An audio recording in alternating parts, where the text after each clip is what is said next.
Welcome to the Knowledge for Men show. Your life will never be the same. Your level of success will seldom exceed your level of personal development. I want to die empty of regret. I want to die empty of my best work. We don't understand who we are. Instead, we're living out somebody else's narrative. What one man can do, another man can do. If it's been done, it can be done again. Being yourself and being your truest, most authentic self in every moment. If it scares you or makes you a little afraid, do it. Follow your heart and your gut. The first stage, I think, is finding you, like finding out who I am today. Stuff will not work. You will have things that fail. Success is when you're a happy, fulfilled person. How do you define success? It's your life, and you are the creator of the movie script that is your life story.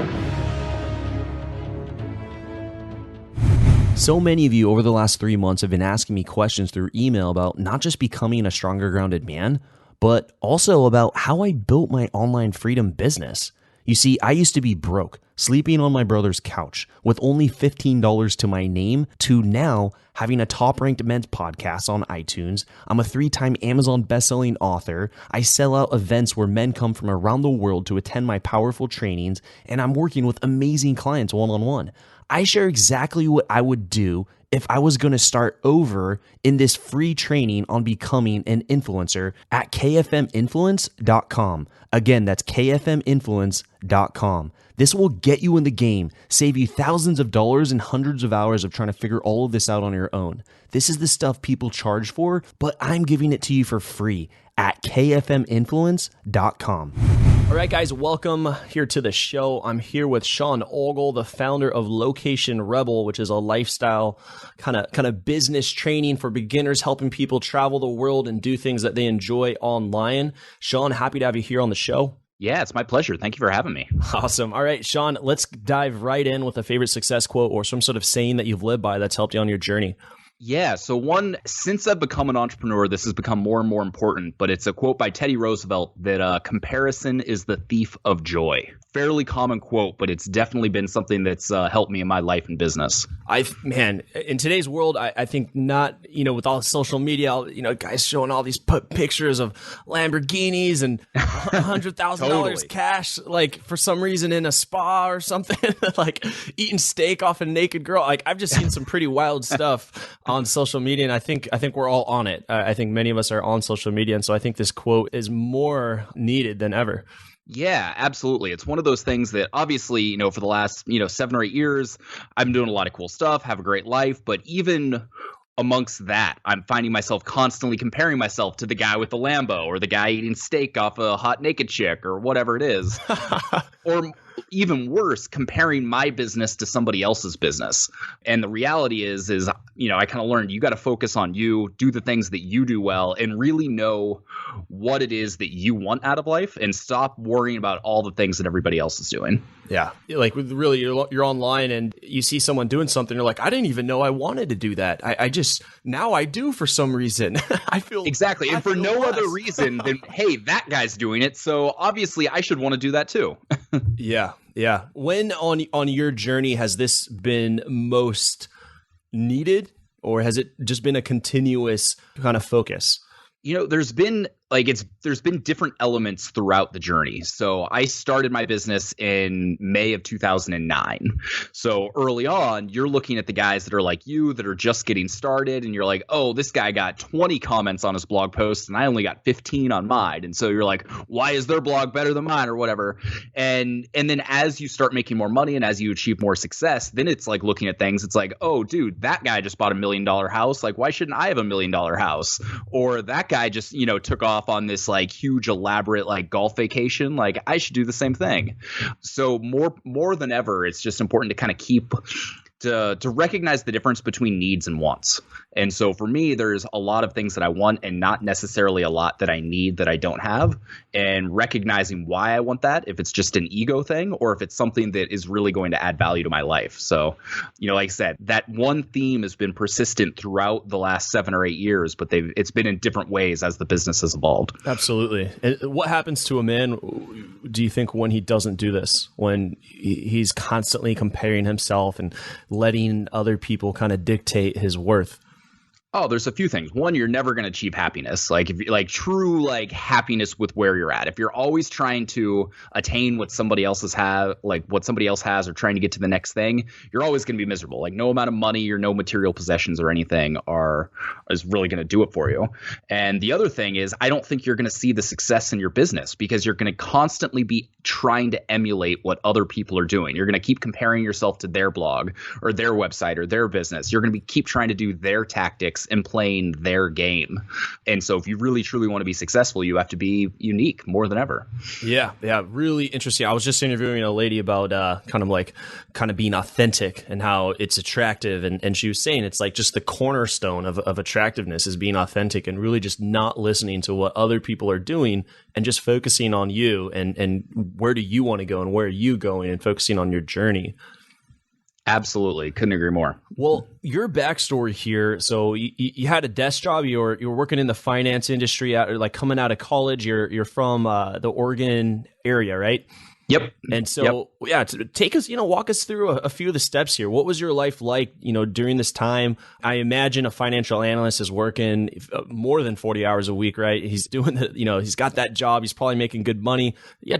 Take us through, what was your life like? And then when did you have that tipping point and started diving into online entrepreneurship? Yeah, for sure. So to start from the beginning, I had the most like average white American middle class upbringing imaginable. It was always follow the path of least resistance. I knew in sixth grade I was going to go to Oregon State University. I was going to, room with my best friend and study business. I knew 6 months before I graduated that I had a job for a small investment firm as a financial analyst. And unfortunately for me, I graduated in July of 2007. So absolute peak of the market, worst time imaginable to get involved in finance. And to make matters worse, these guys had a traditional brokerage firm and they were starting a brand new business. So they were like basically trying to bring all their clients over to a new independent company. So there was 4 of us that were working, just out of college. I'm like super stoked. I've got a great office with a view. I finally get to wear my suit and tie and feel really important. And within months, we started seeing the economy collapse, so people were more reluctant to move their book of business over. So very quickly, I kind of got a dose of like the real world where I was like, wait a second, this isn't necessarily everything I thought it was going to be. I had 2 goals for myself in college, which were to start my own business and to travel. And I was kind of realizing that I wasn't doing any of those things. So the tipping point came February of 2009. The stock market's like down to like 6,500 points. Saved up all my vacation time for the year to go down to Rio for Carnival with one of my best friends. And we spent 2 weeks down there and just had the time of our lives. We went dancing in the Carnival parade. We went hang gliding over Rio. We went down to Iguazu Falls. And on the last day, we're sitting on Copacabana Beach. And I'm like drinking this coconut, like looking out at blue waters, hot girls, playing volleyball on the beach. And I'm just like, you know what? I should be able to do this whenever I want. I want the freedom and the flexibility to travel and have these experiences whenever I want. And so to make matters worse, the day I got back, boss says, hey, I want to hear all about your trip. But first, I need to let you know we're going to be giving you a 20% pay cut. Everyone's taking 20% pay cuts across the board. It was either that or lay somebody off. So that was kind of like the final sign that's like, you know what, I need to start taking matters into my own hands a little bit. So when you had that, just like, hey, I hope you had a great time. Just real quick, 20% pay cut. Anyways, how was Carnival? No, that was like literally exactly how it went. What just happened? Wow. Okay. And so in that moment, did you decide to quit? Did you decide, okay, what are my options? Did you know about, were you dabbling in internet? So it's 2008. So it's really kind of, I think it's still pretty niche to be doing something like this. It's not really known. There's not a lot of materials. It's kind of these underground guys who are kind of really teaching this stuff, I think, in 2008. Is that right? Yeah, for sure. So this was February of 2009. And so there were a couple things that then happened that started pushing me down this path. One, my buddy that I went with, he quit his job 3 weeks later and he moved to Hawaii. And he's basically like, you know what? I'm going to live in Hawaii for the rest of the year. I'm going to work as like a cabana boy and just make enough money to, to he's get all by. About the Rio. He's like, I got to find it. I'm going back. He's like, I got to find a beach with hot girls doing cool stuff. And he ended up working as a concierge at a hotel. Okay. And so he was like, basically every time I talked to him, he's like, yeah, I'm taking a sunset like helicopter cruise, or I'm taking a surf lesson, because he had to go through and do all of these things so that he could then sell them to the guests. Yeah. So in January of the following year, he said, I'm going to take all the money I saved up and I'm going to take a world trip. I'm going to go travel the world until my money runs out. And so that was one motivator where I was like, dude, if I'm still in this job that I hate and my best friend is now living in Hawaii and then going to be traveling the world, I'm never going to forgive myself. So that was kind of the one, part of motivation that I had. The other thing was I stumbled across a guy named Chris Guillebeau. Yeah. He has a book, The $100 Startup and the World Domination Summit, which you can talk about, but I believe you were a part of that. Totally. So, his first book was called The Art of Nonconformity. Second one, his biggest one, was The $100 Startup. At the time, he had only been blogging for about a year, but was basically talking about the concept of a lifestyle business, travel, working from the road. He was in the middle of his quest to go to every country in the world by the time he was 35. So I really resonated with that idea of the big quest. And it turned out he had just moved to Portland. And so I still remember one afternoon, I read every single blog post he had written. I would wait, I'd be hitting refresh on his blog every Monday and Thursday when he was posting, waiting for the new post. And I sent him an email and said, hey, this is who I am. This is what's going on. I would love to buy you a cup of coffee. And he agreed. And so I go over to, first off, I had to lie to my boss. I had to say that I was, going to a doctor's appointment or something. And I went over to a Starbucks over on Hawthorne in Portland, most hipster area of Portland. Okay. And I've got this ill-fitting suit and tie. And I walk in, he just starts laughing at me. He's like, what the hell are you wearing? Get turn around, come back. Seriously. And so started talking to him, and he was the one that encouraged me to start a blog and to do it to hold myself accountable for all the things that I wanted to do in life. And so 2 months later, Location 180 was born in May of 2009, and that's kind of what started this whole journey. All right. And so you're about helping people get free and do things online so that they can do the things that they want to do in the world. Totally. The way I look at it is my goal is to help someone build what I call a bridge business. So I'm not necessarily to be honest, I could give a crap about what you're passionate about or building a business around your passion. At first, my goal is just to get you to the point where you're making, $3,000 a month. Because once you're making $3,000 a month, you can either scale that up, you can quit, you can travel, you've got all kinds of options. So my goal is to help people do that as quickly as possible. Yeah. So you're focusing on really that first step, because it's easy to think, oh, I'm going to start this business. And you're like, yeah, I want to make $100,000 a month, but you haven't made your first 100. Exactly. And so really getting that first dollar and proving that you got something here that works, and then you can get free and then decide what to do is what I'm understanding. Totally. So many people have these ideas of they want to do e-commerce or affiliate marketing or membership sites, all the passive income stuff that really excites people. That's great if you have the skills to do it. But the reality is it's a lot harder than a lot of people give it credit for. And they'll start, they'll fail, they'll get frustrated, and they'll give up. And so I kind of teach the boring way of making money online. I teach you the boring stuff and make you do that first so that you have the income and the confidence and the skills to be able to do all that other fun stuff later on. The foundations, it sounds like. Exactly. Okay. What's interesting, though, a lot of these guys who you're very familiar, but Tim Ferriss, his book, 4 Hour Work Week, I don't think at all Tim works 4 hours a week at all. I think the guy's working really hard, and I think he's been ever since that book came out. Oh, I think even before that book came out, it was it's the worst title for him, because everything I understand about the guy really hard, is he is a really, really hard worker. He's a workhorse. Exactly. And there's another guy I follow too. I've been following him probably maybe 2010 or so, The Smart Passive Income, where Pat Flynn, awesome guy. I saw him speak not too long ago. Great guy. He teaches people how to do passive income, but a lot of his income isn't too passive. He is going out and working really hard too. So yeah, I think a lot of people downplay how it is difficult to get online, but it definitely can be done. It absolutely can be done. Totally. And with the passive stuff, it's once you put in all the work up front and once you've built that business, then it's kind of up to you. It's Pat's making, 6 figures a month and he's working his ass off to do it. But, if he was cool with making a fraction of that, he could probably do it with 4 hours a week if he wanted to. Potentially. So potentially. It all kind of depends on, what your personal goals are, I think. So where do you think, this sounds really sexy. I think a lot of, this isn't, an online, business type podcast, but I know a lot of guys are probably interested. It sounds really good. My job, you just quit. You're probably making more. Am I right, Sean, from when your financial analyst job? Oh, 100%. Okay. Yeah. All right. So yeah, just, you're blowing that out the roof. So it all sounds sexy. And so, a lot of people start this. There's so much content online, so many people selling stuff to get you started in this game. Why do you think some people actually buy something and make it happen versus someone who buys something and it just becomes, something, like a book on the shelf or a product that never gets opened and completed? Totally. So there's two main components, I think. One is a willingness to take action. You can read all the books or go through all the courses, but if you don't actually start applying it and applying it quickly and early on, then you're just always you might have that knowledge, but you'll never actually have the confidence or the skills to be able to really turn it into a business. And then for the people that are willing to take action, second thing is consistency. I think consistency is the most important word when it comes to starting a business online. The people that are consistent, like I don't know anyone that has consistently put at least, not even a big number, 2 hours a day. I don't know anyone who's consistently put 2 hours a day on average into a business for 18 months that hasn't had a certain level of success. Yeah. And I think that, just doing that over and over again, it doesn't have to be a lot of work every day, but just a little bit so that you can keep building up that momentum is absolutely key. What has been your consistent habit or action that you've been doing since 2009, 2010? That's a good question. There's a lot of things, to be honest, I haven't been consistent on. I'm the epitome of the guy that starts things like shiny object. Oh, I'm going to do that. And then I'm going to move on to something else. I got a lot of hobbies because of that. But there are a few things that I've consistently done that I think have led to my success.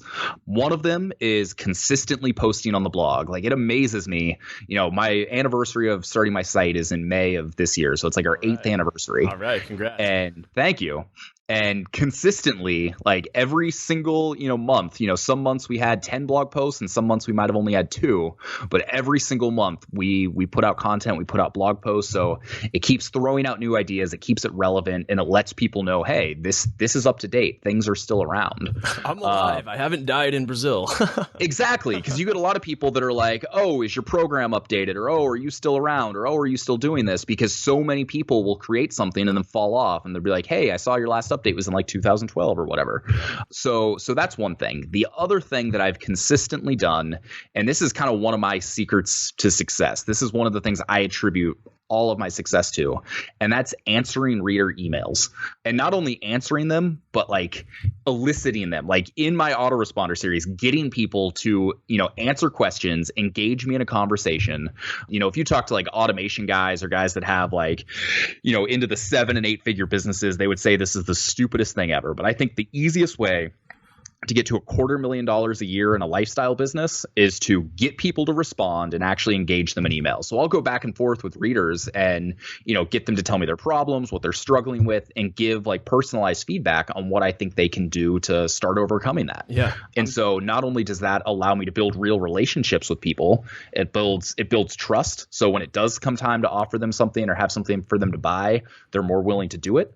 But it also just helps me genuinely, figure out, what my audience wants that I can use in creating new products or marketing or whatever it is. So I think consistently doing that and spending literally half my working hours on any given day is responding to email, I think has made a huge difference. So let me break this down. It sounds like you're doing 3 things that's allowed you to live a location independent lifestyle, making more money than as a financial analyst, which gets paid pretty good. So number 1, you're consistently producing value for your community in the form of a blog post. Number 2, you're consistently engaging with your community when they ask you for help or support so that you're building relationships. And then you ask or offer value. You offer something that they need in the form of a product or a service. It looks like that's what I got from what you just said. 3 things. Yeah. Those are 3 things that I've done a really good job of that have definitely helped to grow the business. And so if you actually don't do number 1, then you really can't do number 2 and 3 because no one knows you exist.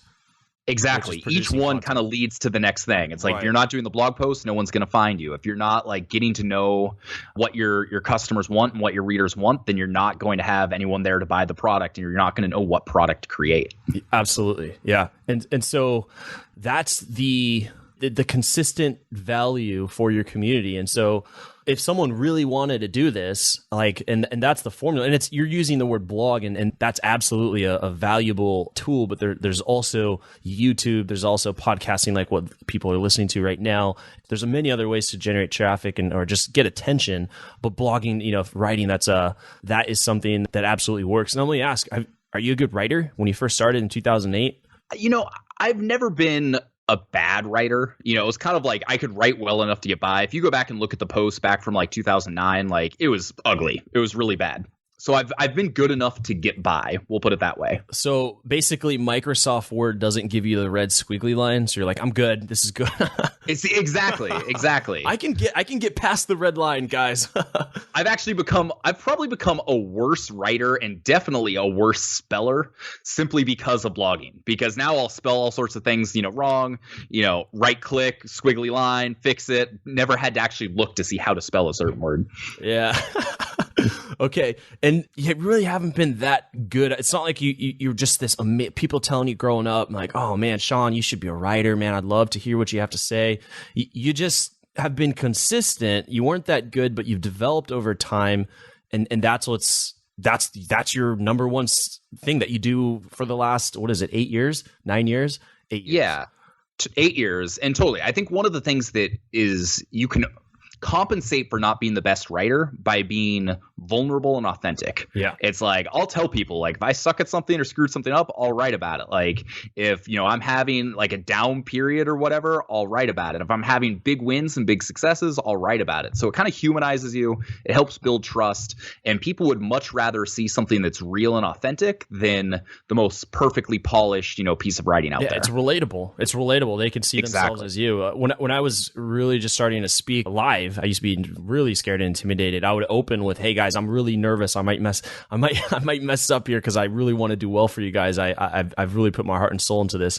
All right, guys, here we go." And then it just get that out of the way. It was real. I mean, I was scared, and I think it allowed people to kind of go, "Oh, okay, I can get on this guy's level." Totally.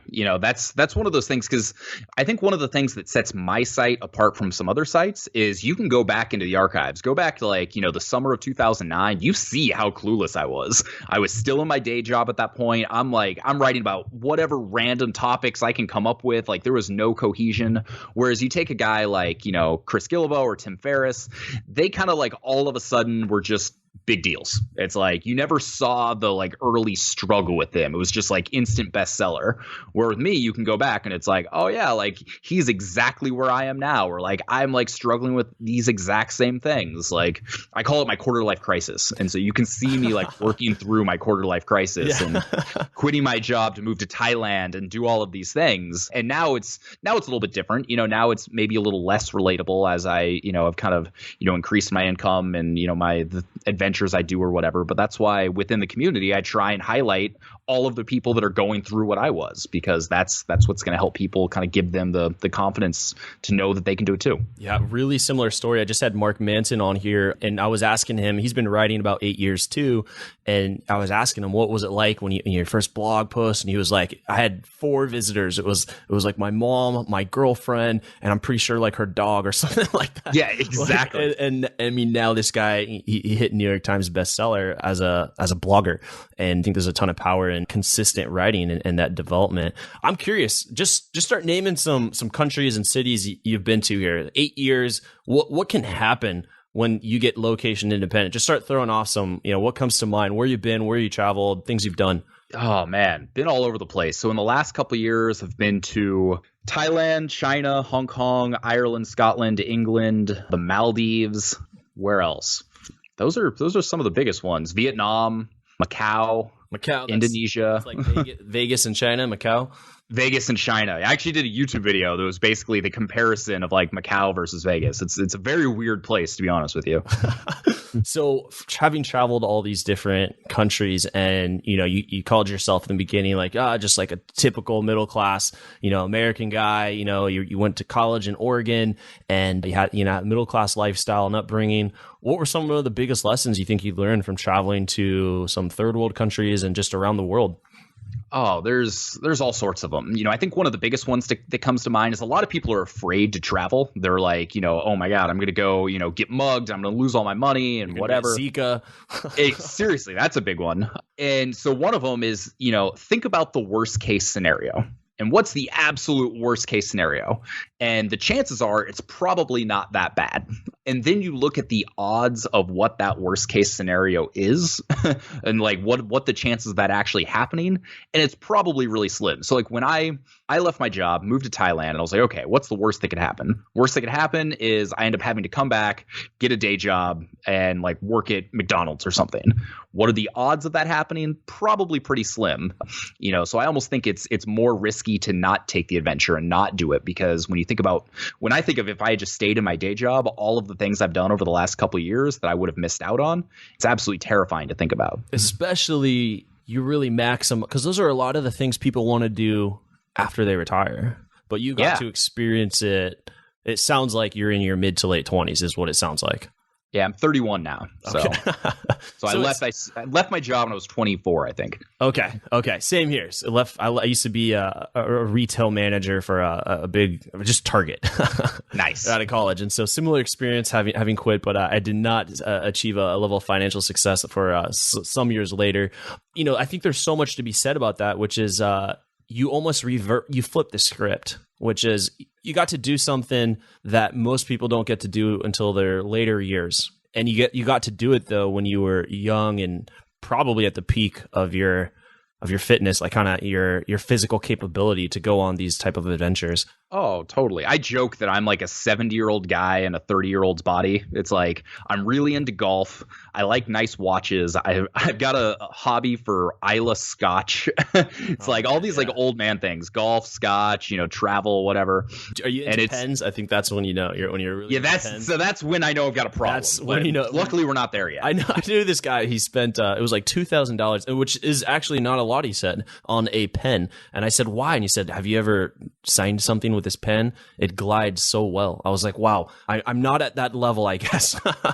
Exactly. And you kind of learn everyone's got their own thing. Right. Like to most people, it sounds, absolutely crazy to, spend $2,000 on a pen. For me, like some of the scotches like I've had, actually one last week, there was like my white whale scotch. People would look at it as like, you spent how much on like a single sip of scotch? And it's like, well, it's like, it's a bucket list thing. Everyone's got their thing. So everyone's got their thing. I just interviewed this guy, Michael Matthews. He said he was trying to buy an American flag that was on one of the U-boats at D-Day. U-boats, is that right? U-boats, the landing crafts. And it was like... Wait, U-boat is like a German submarine. Oh, okay, yeah. Okay, you got the history down. So just the landing craft, so Saving Private Ryan type boat where that drops down. There was a flag and it had bullet holes in this flag. And he's like, everyone's got their thing, man. And I was like, yeah, that is really cool, actually. I would think that is awesome. But well, and just to kind of, finish off that point, I think one of the things that's been so interesting to me is, there was a handful of people that started their websites around the same time as me in 2009. Uh-huh. And it's been interesting to see of the few people that are left, everyone's kind of gone in their different way. They've found the things that they're like passionate about or the hobbies they have, and they've really like dug into those. So for me, it's golf. Like I've gotten obsessed about golf. I travel for it, whatever. Like a lot of people think that's crazy, but I think that's one of the coolest parts about starting this type of business is once you get your business to a certain point, it enables you to, do all those weird, crazy things that you're into that everybody else might think you're crazy for. And I think that's one of the best aspects of this lifestyle. Yeah. So what is your thing? What is your thing? I think everyone's got it. And what now, I think this is an interesting question. Maybe this isn't discussed too much, but the brand is Location Rebel and you help people get free. But on the path of every entrepreneurial journey, there's going to come a time when you're like in this pit, you're in this, you ever find yourself where you're just so far away from what you started, where you found yourself actually working again, like what it maybe felt like as a financial analyst, like 70-hour weeks, and you're just maybe found yourself doing things you don't even want to do. And then it's like, whoa, what happened? How did this happen? Yeah, I wouldn't say it ever got quite to that point. You certainly have days the market and didn't crash. Yeah, and you have periods periods in your life where maybe for like a month or two, you're just like kind of in a funk where you're like, all right, like what's next? Like, maybe it's at a time when the business is down and you're trying to figure out like, how best to move forward. Or I've also seen it go the other way where the business is doing so well. It's like money's coming in, people are like going through the program and having success, and you're just kind of like, all right, like, back when you first start, it's like you're so worried about paying the bills. It's like, okay, I got to hustle to pay the bills. And then now it's like all of a sudden it's like, okay, the bills are paid. I've got all the money to do all of the things that I want to do. It's like you have to find something else that motivates you beyond just money. And so I think those are, in some ways, this might sound weird, but those have been the roughest times where it's like, it's not down. It's like I'm in this abyss where I'm just working on things I don't like. It's like I've got everything going so well that It's like, okay, well, what's next? What's my purpose? Like, what's my life's work kind of thing? Yeah. I can keep doing what I'm doing exactly how it is for 20 years, but that's not necessarily, going to completely fulfill me and whatever. So I think those are the harder questions to answer. It's like once you actually you climb to the top of the ladder and you're there and it's like empty and you're like, oh, and you have to figure out what to do now once you get to that top or to whatever you want to call it. Maybe you're not done or at the top, but you've reached a significant milestone. Totally. And, I think that, for most people, the thing people would expect you to do, it's like, okay, it's like, well, if you've got a $500,000 business, then time to make it $1 million business or a $5 million business. And, to be honest, I haven't necessarily tried to pursue scaling my business by 2, 3, 4, 5 times because I haven't had a good enough reason to do it. It's like, I'm not going to scale and grow my business just because that's what I'm supposed to do or because more money is better. It's like where I'm at right now, I'm at a point where I've got the money to do what I want to do. I have the free time and the flexibility and the freedom to do all of the things I want to do. And I'm able to do it in a very stress-free way because I don't have 10 employees or anything.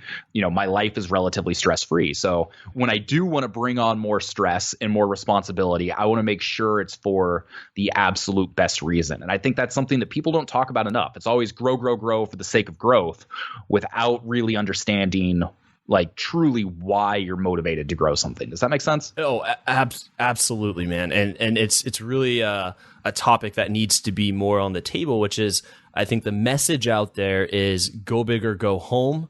It's in some cases like die working, even though it could be far away from your message. Just work and triple scale IPO or freaking venture capital.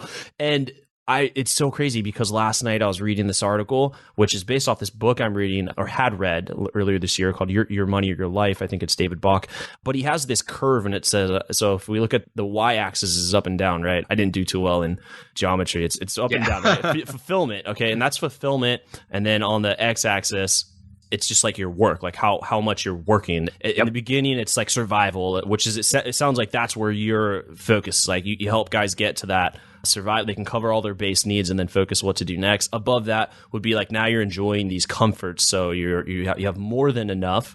You're enjoying these comforts. And then at the top, he just calls it enough.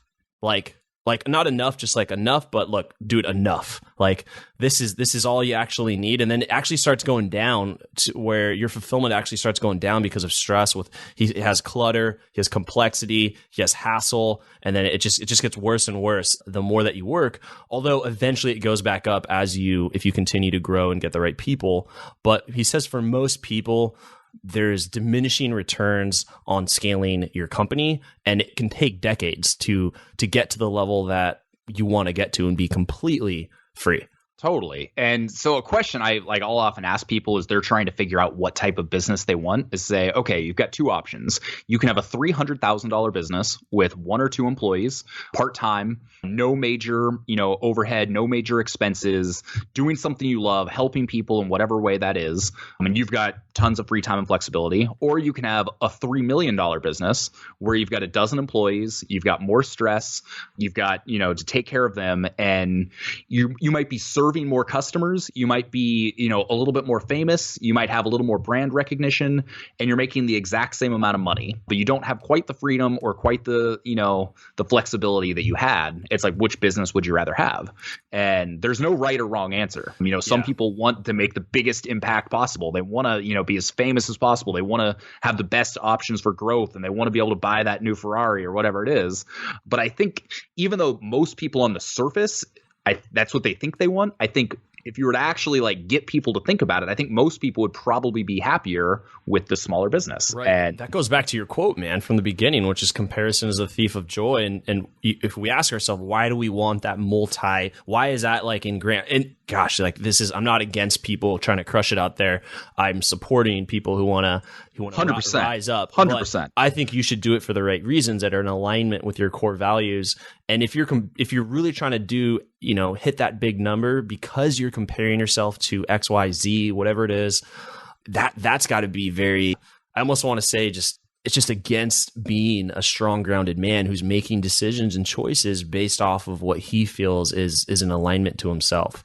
Oh, for sure. And then you can kind of look at it where it's like with, a little bit of, and by no means, like say, if you just for the sake of example, a $300,000 business with one or two part-time employees, that's still a very good business. That's bigger than a lot of people will be able to grow it. Absolutely. Yeah. Most businesses fail. Yeah. Yeah. And so if you're making that kind of money, like really there's nothing really off limits. Like for example, you want to own a Ferrari. If you're making that kind of money, you can probably go out and buy, a used $100,000 Ferrari and be totally, comfortable financially. You want to travel and that's the thing you want to do. You can probably go and travel and use some credit card miles and fly first class most of the time. Like, for me, I'm into golf. I like going and playing like, really like exclusive and interesting golf courses. So you can have any of those things. You might not be able to have all of it exactly in the way you want it, but you can still get 90% of the way there than if you had a business that was 10 times the size. And I think that's an important thing to keep in mind. Yeah. Yeah. One of the exercises I do with some clients when I was doing that coaching work or when I was helping someone build their business is I want to be a millionaire. I was like, all right, let's do it. $84,000 a month. Let's spend it. How do we do it? Yep. And most people, man, they can't spend more than $20,000. Like if you look at like a really cool condo, a penthouse, that could be like, even if you're in New York or any major metropolitan area, $10K, which is still pretty ridiculous, $10K a month. You could probably get something amazing with just $5K as well. And then like your car payment, you can get I think $1,000 a month can get you basically any car. Totally. I think, it's like, it's hard to spend that money unless you really live a ridiculous, like kind of lifestyle. Oh, for sure. And some guys want that. Like that's what like their ego needs, or that's what they think they want, or that's just their personality, and that is totally cool. Like I get that. But for me, it's like if I 10x my business tomorrow, my lifestyle wouldn't necessarily change that much. Yeah, I would, wear a watch that was, a little bit nicer, and I would drive a car that was a little bit nicer, and I would have a house that's a little bit bigger, but at the same time, it's like the watch I've got, the car I've got, the house I've got, it's all pretty good right now. So, it's kind of one of those, I'm not anti-growth. I'm not saying I'm going to stop trying to grow my business, because I think on the other side of things, if you're not moving forward, then you're probably moving backwards. Right. So it's like, you got to kind of find that balance. But I just think it was worth spending a little bit of time talking about it, because it's a message that people don't hear enough as they're thinking about how to grow their business. Absolutely. Absolutely. I just came back from an event in Dallas, and Tony Robbins was it wasn't even his event. He was just speaking at this event, which he rarely does, which was amazing. And his main, in a 4-hour conversation, if Tony Robbins doesn't do conversations, he does these like epic experiences, but in 4 hours, the main message was success does not equal personal fulfillment. And totally, he gave all these examples, and the main one that he pinpointed was Robin Williams. Was a guy who achieved massive amounts of success. He won Academy Awards. He was wealthy beyond his dreams, beyond just whatever he thought possible. He was just a guy who showed up in Hollywood in I think about the 60s and built an amazing career, and was a guy who also killed himself. And Robin Williams is an amazing guy, and I think he's dear in everyone's hearts, and it's a tough topic anytime you talk about suicide, of course. But what Tony brought to the point was just that appreciation for what you do have, and appreciation for where you've been on your journey, and is critical. And on that point, and to come full circle, you said, what are some of the things that, I learned by traveling to some of these places? Yeah, so I lived in Bangkok, Thailand for almost a year. Okay. And, it was kind of the center of town, but it wasn't like the touristy area like in Sukhumvit. I was in Victory Monument, which is a very like local area. I lived in a $200 a month apartment, and all around me, you saw like all sorts of signs of poverty. Yeah. And it really helps you put things in perspective, where it's like, my biggest problem today is trying to figure out how I'm going to find Wi-Fi to take my laptop to, run my business. Whereas like you look around you and there's so many other people with, problems that are so much bigger. But at the same time, so many of those people are some of the happiest people I've ever seen. Wow. And so it's like, if they can be happy living in their, borderline kind of shack, with their, exactly, with their family business selling pineapple on the street for 30 cents a piece, who am I to, think that, I'm any better, or that, I can't be happy with what I have. So, I think that travel is definitely something that opens up your eyes to just how fortunate probably all of the people listening to this podcast are. Yeah. I mean, if you're listening to this, that means you've got some piece of technology in the internet. So I assume you're not doing too bad. There's a difference between survival problems and, let's say, comfort problems. Yes, for sure. On your journey now, and we've just had a really kind of intimate conversation about this kind of, I guess, freedom. And I think coming back, because I want more guys to be able to get to this point, and maybe it's not through online entrepreneurship, but it's through some form of doing something on the side that gets them the freedom so that they can do the thing that they want to do. Like we asked, what is your thing? Yours is golf. And I'm wondering now, the Plateau, you said I started, in 2008-9, and there's so many guys who started at that same time. There, not a lot of guys are still doing it, unfortunately, but a lot of guys still are, and they're doing really well. I think we lost a lot of guys in that plateau, where maybe they got stuck. Nothing was really changing. It just seems like it's all the same. It's like, all right, I'm getting tired of it. Like, can you share a time when you were going through a plateau, and how did you get out, and what would you advise to others? Well, I think, again, this is kind of along the same lines of what we've been talking about. I actually had a YouTube video that was basically talking about a business plateau that, I've hit over the last, couple of years, where it's like, my income's kind of been at the same level. Unfortunately, it's plateaued in a pretty good spot where, I've, again, have all the things that I need and want and whatever. But I think more importantly, I kind of, tried to reframe it and say, okay, so I've hit this plateau where income's not necessarily changing a whole lot, but why do I want it to change? And once I did that, then I started kind of thinking outside the box a little bit. I think that the biggest reason it had plateaued is because in 2012, I was kind of at a point where I was coming out with new products every 6 to 9 months. Okay. I said, you know what? I'm going to stop spreading myself so thin. I'm going to double down on Location Rebel Academy, which is the one thing that's working really well. And I'm just going to focus on that. And from 2012 to like 2016, that was it. And that was, kind of the main thing.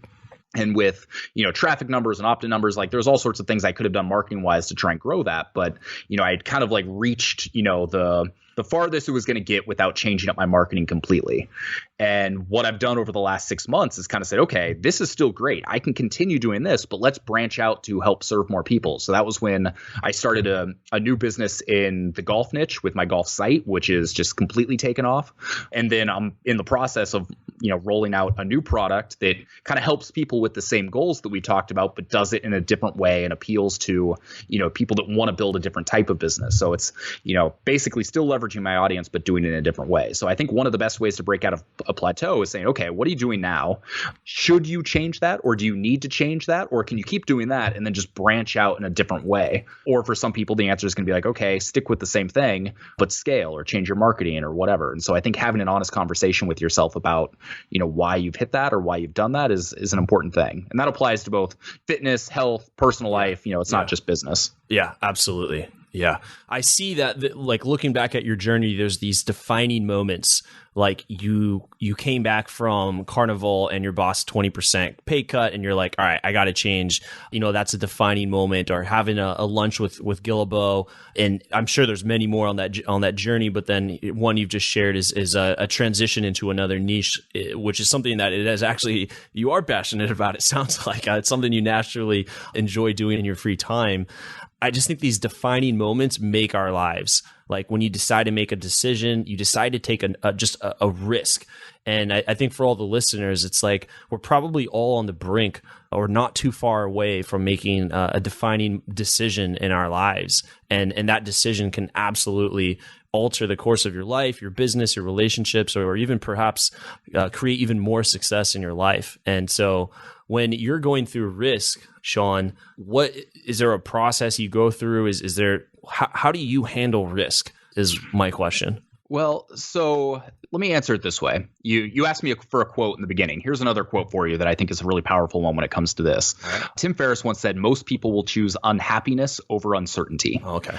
And I think that's 100% true. And I think when it comes to risk, the reason people perceive anything as a risk is due to uncertainty. Yeah. And I believe that uncertainty is the only fear in the world. It's like, people aren't afraid of snakes. They're afraid of the uncertainty around whether or not that snake's going to bite them. People aren't afraid of the dark. They're afraid of whether, what could be lurking around in the shadows and the uncertainty surrounding that. So I think that if you can take uncertainty and instead of having this, be something that you're super afraid of, that you view as really risky and, you're scared of, you turn that into as an asset. Most successful entrepreneurs look at uncertainty as an asset because, if you don't know what's going to happen in the future, you can make anything you want happen. And I think that fundamental mindset change is one of the best things you can do when it comes to risk. So instead of saying, oh my God, like I can't quit my job and move to Thailand, like what if these things happen? You say, oh my God, like if I quit my job and move to Thailand, I could start a business. I could have all these stories that, I'd be able to tell forever. I'm going to have the free time to grow something that I can, then, do for the rest of my life as opposed to having a day job. So I think that whenever I think about risk, I inherently think about uncertainty and my relationship with uncertainty. And so I think that's an important thing for people to consider. So I think the question here now is, can you live in a little uncertainty? Can you live in there? Totally. And I think there's kind of like there's three stages of it. The first one is fearing it, where people, they look at it, they say, you know what, I want nothing to do with this. I'm going to stay as far away from uncertainty as possible. And that's where 95% of people reside. Yeah. The second stage is overcoming it. And that's where you say, you know what, I'm still terrified. I don't know what's going to happen, but I'm going to do it anyway. So when I left my job and moved to Thailand, that was kind of that second phase. And then by doing that, inevitably, you kind of are able to make that leap to the third stage, which is embracing it and looking at it as an asset. Looking back at all these risks that you've taken, I think you can argue and say that those were some of the best, even if they failed, were some of the most, the biggest learning opportunities or the biggest areas for opportunity for growth in your life. Oh, 100%, without a doubt. And in all of the, quote unquote risks, they're all relatively calculated. Like I said, going back to that idea of like, what's the worst that's going to happen?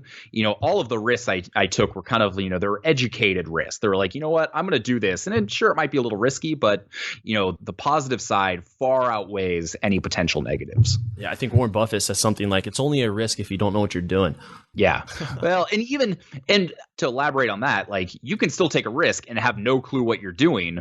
But I think that if you're smart, if you're ambitious, if you know what you want in life, then all of those things can negate the fact that you're clueless. So like when I moved to Thailand and was kind of starting my business and doing whatever, I was totally clueless. I had no idea what was going on, but I was like relatively competent. I was relatively technologically savvy. I knew that I wanted to travel the world and start my own business and be able to do that, forever. So that motivation, kind of completely outweighed the fact that I had no clue what was going on and allowed me to overcome that. Really good. I've really been enjoying this interview so far. A really deep conversation in what it sounds like getting free and doing things that can give you opportunities for more happiness. I want to dive into the knowledge round. Just going to ask you a few rapid fire questions here. Just kind of what comes to your mind, gut level, shorter answers. Sean, so are you ready? Yeah, let's do it.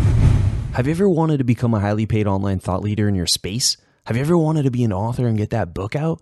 Have you ever wanted to speak on stage about something that you were passionate about and get paid for it? Have you ever wanted to sell courses online passively and wake up to seeing deposits made into your bank account while you were sleeping? So if you're interested in learning how to become a highly paid online thought leader and doing something similar to what I do, then you're going to love this free training I made for you where I share the exact steps I would take to build an online thought leader business if I was going to start all over. Go to kfminfluence.com to get access to this training. Again, that's kfminfluence.com. You see, people kept asking me how I built knowledge for men in a relatively short amount of time. So I created this training for you to save you time and money so that you can go out there and make a massive impact and income in the world doing what matters most to you. Go to kfminfluence.com to get this training now. Welcome to the Knowledge Round, where the guests will be asked rapid-fire questions to give the audience invaluable pieces of wisdom to help transform their lives. Starting in 3, 2, 1, showtime. All right, first question is, what advice would you give to someone who is in that moment of being lost and kind of unsure of their purpose? Figure out what you want in life. What are the things, if you could do anything you wanted, work aside, what are the things that make you happy? What do you want to be doing day in and day out, and work backwards from there? Great. What do you think is holding most men back from becoming stronger, grounded men today? Uncertainty. Absolutely. Period. We just explained all that. Yeah. So. Listen to the last 40 minutes. Can you name a person who's had a tremendous impact on your life, such as a mentor? Who is this person, and what, is there any key insights or key aha moments that happened in this relationship? Yeah, I'll give you two. One is Chris Gillibo. That meeting, him encouraging me to start the blog, set me off on the right path. Yeah. And the other is a guy named Dan Andrews. He has a podcast called The Tropical MBA. Yeah, and I never went into this story, but he was the one that gave me the opportunity to move to Thailand. He was looking to bring an intern out to Thailand or out to Asia. After I quit my job, found me through my blog and said, hey, I'll pay for your basic living expenses if you want to come out here and work for me part-time. And so, that January, I got on an airplane and at 1 a.m. met this random dude from the internet at the Bangkok airport. Could have been sold you into something exactly real ugly in Thailand. Who is this guy? And that was a risk that paid off. It's like, it's a little risky, but I think it's going to be okay. And it ended up being one of the best things I could have done. And so both of those guys, in similar but different ways, gave me the skills, gave me the opportunity and the motivation and know-how in order to, build the foundation of my business. Yeah. I ask because I think in every hero's journey, there's a guide or a mentor that really opened up the path or the doors for that hero to go down the adventure. 100%. And so what have been 3 of your most influential books on this journey and why? So we'll go with 4 Work Week. That was one of the first books I read when I was still in my day job trying to figure out, kind of what to do next. Another one that's not necessarily motivational in the traditional sense, but it's one that I constantly reference, and that's Influence by Cialdini. Yeah, classic. The idea of the psychology of persuasion. So, not only understanding how you're being persuaded by people and, in all aspects of life, but then learning those fundamental principles so that you can use it, whether it's for business or with your significant other, or whether you're just trying to convince your best friend to go see the movie you want to see rather than the movie they want to see. I think there's a lot of just fundamental life lessons in that book that's definitely shaped the way I kind of look at things. And so this is another totally random one, but I think it's one of the best psychology and mindset books out there. The Inner Game of Tennis. And so this is really random, but it's not just about tennis, but it's basically like a psychology book where he talks about self 1 and self 2 and the kind of the 2 conflicting personalities you have within yourself, and talking about in the context of the sport of tennis. So I grew up playing competitive tennis, how to master the mental side of the game, because in that sport, more than just about any, it really is a mental thing. And so all of the things that I learned in that, you can kind of apply to all aspects of life and business. Yeah. I think I actually, I have a stack of books. I'm pretty sure I have this book because I was really studying self-mastery, and this book came up. Although it's about tennis, it's about self-mastery as well, and it can be applied into anything. Exactly. So even if you're not a tennis player or whatever, it's definitely something that's worth picking up. You'll get some value out of it. Really cool. And so now imagine you had 60 seconds with 20-year-old Sean, if you could envision where he's at personally and professionally, and knowing what you now know today, what would you tell him to do? What would you tell him not to do? Be honest, I'd say do exactly what you're doing. Things are going to end up in a really good spot for you. So go through that process. It's kind of like you could look back and be like, it's like, oh, I shouldn't have taken my finance job, for instance, where I worked for 3 years, wasn't really happy. But by doing that, I it keeps me motivated every single day, where it's like, I look at what I'm doing now, it's a privilege to be able to do what I'm doing. And if I start slacking off at any moment, that could all go away. I wouldn't trade that for the world. I wouldn't trade any of the experiences and adventures I had while I was growing. So, I would kind of say, hey, you're on the right track. Stick with that entrepreneurial spirit, stick with that goal of traveling, and you're going to end up in a good spot. Really, really good. And even if you have to summarize some of your main points here, Sean, what would you say is your philosophy on success? I would say success, there's no one definition. For every single person, it's going to be entirely different. And that kind of goes back to the idea of, would you rather have the $3 million business or the $300,000 business or a $30,000 business? Because depending on your priorities in life, that's really what it's going to come down to. And I think that if you can be as honest with yourself as possible about your wants, your needs, your goals, and what's truly going to make you happiest, and do everything you can to take your ego out of it, then you'll find a way to be successful. Yeah. Just letting that sink in. I think just getting clarity on what you feel success is and then going after that rather than going back to your quote, comparison is the death of joy. Is that Mark Twain? It's Mark Twain, right? I think it was Teddy Roosevelt. Oh, okay. I could be wrong, it's one of the legends that gets quoted all the time. And and the one other thing I will say about success is, for me, I think in the very end, the most important thing, what constitutes success, is happiness. If you're happy, it doesn't matter. Nothing else matters. If you're happy, that's the crux of it. So think about the things that make you happy in life and focus on those. And that's it. There it is. Boom. And so now that concludes the knowledge round. So Sean, what's exciting you now today? What are you really looking forward to other than, another game around the golf here? Yeah. So, in kind of that vein, I launched the 80 Club. So it's basically a golf society for private club members across the country. I launched that 6 weeks ago. We've already got 100 members, and it's something that is really cool because with a lot of private clubs, you can't play them. It doesn't matter how much money you have. You have to know somebody. So to be able to make those connections and allow people to have experiences that few people get to have that they wouldn't have had otherwise, that's something that's really exciting me. And that's something I'm excited to grow. But also, I'm going down to the Masters in 4 weeks. Where's that? So Atlanta, Georgia. Okay. Biggest golf tournament, Augusta, Georgia. Okay. So I'm going to go down there and golf in Atlanta for a few days beforehand and then see a bunch of friends at the tournament, which should be a good time. Sounds really exciting. Yeah, especially that's in alignment with what you like to do. That's amazing. You're like, sounds really exciting. Actually, it sounds super boring. I'm not into that at all. But that's great for you. That's great for you, Sean. I'm so glad you Everyone's got golf. Their thing. Everyone's got their thing, man. It could be a flag from World War II, or it could be just being able to kick back and read a book on the beach. Whatever it is, I hope we can all learn something here from Sean's story, his lessons, and just his insight into freedom and happiness, and really defining success on your terms without really comparing and looking at what else is going on out there, but just asking ourselves what we find is success and going after that with 3 things. What do we got here? Consistency, consistent producing value, engaging with your people, and then just staying in touch with them and asking them what they need and then offering that to them has been 3 keys for Sean's success here in his online business. But I think it really applies to all of our lives as well.